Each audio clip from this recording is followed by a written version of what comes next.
Hello दोस्तों, जैसा कि आप देख रहे हैं मैं समास के बारे में बतला रहा हूँ। समास जब दो या दो से अधिक शब्दों के मेल से नए शब्द बनाने की क्रिया को समास कहते हैं। इस विधि से बने शब्दों को समस्त पद कहते हैं। जब समस्त पदों को वापस पृथक पृथक किया जाता है तो उसे समास विग्रह कहते हैं। समास के मुख्यतः 6 भेद होते हैं। पहला नंबर है अव्ययी भाव समास, दूसरा है तत्पुरुष समास, तीसरा है कर्मधारी समास, चौथा है द्विगु समास, पांचवा है द्वंद्व समास, छठा है बहुव्रीहि समास। सबसे पहले अव्ययी भाव समास की परिभाषा। जिस समास में पहला पद अव्यय हो उसे अव्ययी भाव समास कहते हैं। जैसे हैं प्रतिदिन, आज जन्म, आमरण, गली गली जिसका विग्रह होता है प्रत्येक गली, घर घर, दिनों दिन जिसका विग्रह होगा दिन ही दिन में, निडर, प्रतिमास, यथास्थिति, यथासमय, यथाशक्ति जिसको हम कहते हैं विग्रह में शक्ति के अनुसार, बेकाम, भरपेट, रात भर, प्रत्यक्ष जिसका मतलब होता है आंखों के सामने। दूसरा नंबर आता है तत्पुरुष समास। इस समास में उत्तर पद प्रधान होता है तथा पूर्व पद गौण होता है। प्रायः उत्तर पद विशेष से और पूर्व पद विशेषण होता है। जैसे हम देखिएगा रसोई घर, रसोई के लिए घर, घर जो हो गया विशेष हो गया और रसोई के लिए जो हो गया आपका विशेषण हो गया। तत्पुरुष समास के 6 भेद होते हैं: कर्म, करण, संप्रदान, अपदान, संबंध, अधिकरण, तत्पुरुष। अब ये सब आपका एग्जाम्पल है, जैसे यश प्राप्त, गृहागत, परलोक गमन, यश प्राप्त, मद मस्त, मदांध, रोग मुक्त, शोकाकुल, भयाकुल। संप्रदान में प्रयोगशाला, विद्यालय, सत्याग्रह, यज्ञशाला। अपदान में ऋण मुक्त, गुणहीन, धनहीन, धर्मभ्रष्ट।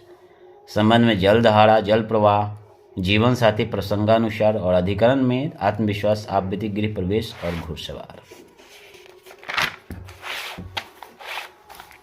आगे होता है नए तत्पुरुष समास। जिस समास पद में पहला पद नकारात्मक यानी निगेटिव का बोध होता है उसे नए तत्पुरुष समास कहते हैं। जैसे अनर्थ, अनश्वर, अनाथ, अनंत, अधर्म, अन्याय। यहाँ अ का अर्थ न होता है। जैसे अन्याय है न न्याय, अधर्म है न धर्म, न अंत, न नाथ, न ईश्वर, न अर्थ, ये विग्रह हो जाता है। अगला आता है कर्मधारी समास।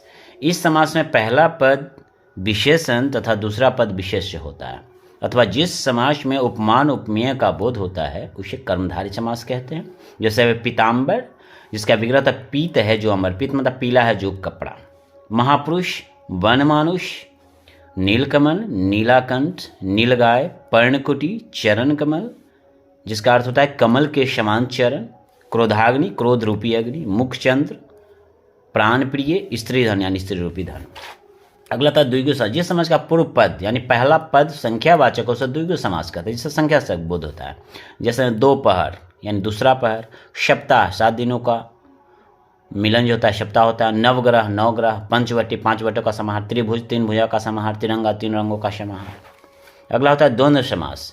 जिस समास का दोनों पद समान हो अथवा उभय पद के अर्थ की प्रधानता होती है उसे द्वंद्व समास कहते हैं। जैसे अन्न जल, अन्न और जल इसका विग्रह हो जाएगा। अपना पराया, जन्म मरण, दाल रोटी, दूध दही, सुख दुख, राम लक्ष्मण, माता पिता, बीच में हैपन इसका मतलब और होता है इत्यादि।